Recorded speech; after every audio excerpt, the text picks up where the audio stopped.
Okay, so we'll do this problem. It's a parametric curve, and I'll have 5 parts to do for this curve.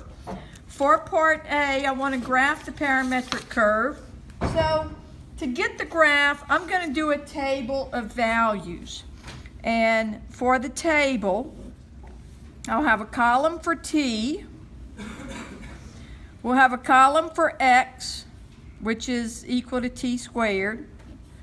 We'll have a column for y, which is t cubed minus 3t.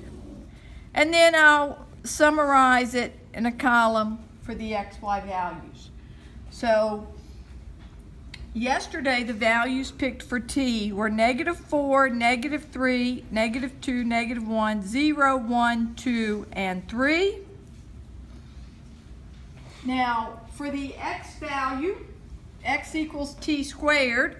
So this would be for the first one, just -4 squared, which is 16. And in fact, the x values are easy, so let's go ahead and grab all of those.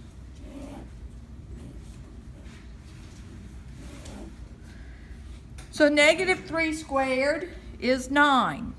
-2 squared is 4. -1 squared is 1. 0 squared is 0.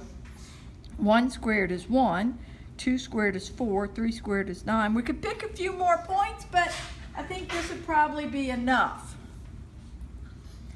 And then for the y values, let's see, I'm going to plug in the -2, and then I'll just copy the answers we've gotten from yesterday. So for -2, y equals -2 cubed minus 3 times -2. So -2 cubed is -8 minus 3 times -2. So that's -8 plus 6, which is -2. And I will go ahead and plug in another. If I plug in -1 for y, that would be -1 cubed minus 3 times -1. So that's -1 plus 3, and that equals 2. From yesterday, here are the other values. If I plug in t equals -4, that was -52. If I plug in -3 for t, that's -18.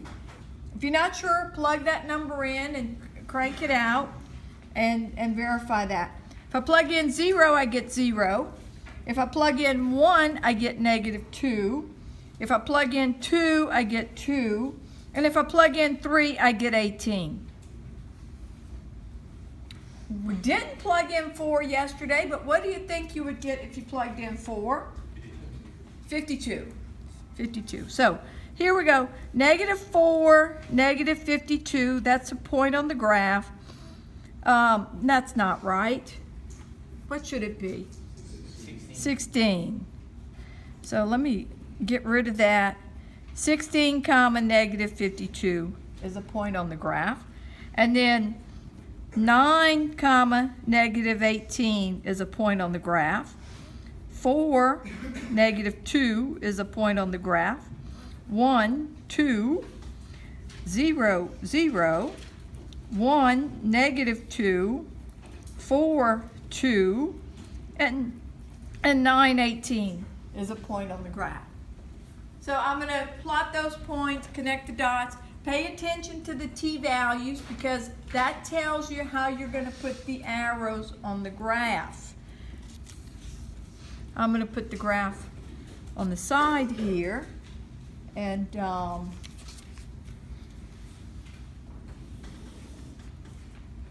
I've looked at the x and y values, and I kind of have thought, okay, how do I need to mark this off? Yesterday, when I was sitting in the back of the room, I said, well, I'm going to go about halfway here, and that's 9. And then another, that's 18. This is -9, -18. Looking at those ordered pairs, that 16 comma negative 52, I'm not going to worry about that one. And then on the x-axis, I'm looking at the points I've selected here, and 0 to 9. 1, 2, 3, 4, 5, 6, 7, 8, 9. I'll go a couple of more. 1, 2, 3, 4, 5, 6, 7, 8, 9, 10, 11. All right. So I'll plot the points. 9, negative 18. That's when t equals negative 3. And then 4, negative 2. Well, I'll estimate where negative 2 would be. 4, negative 2. 1, 2. 0, 0. 1, negative 2.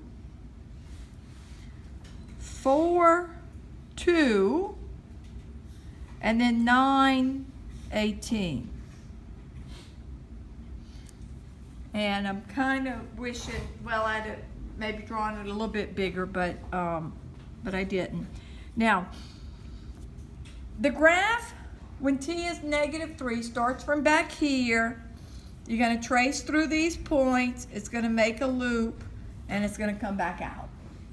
Now to graph it, I'm going to kind of start here and just kind of go backwards, a little bit easier. It's actually, this graph is a little bit flattened up in here.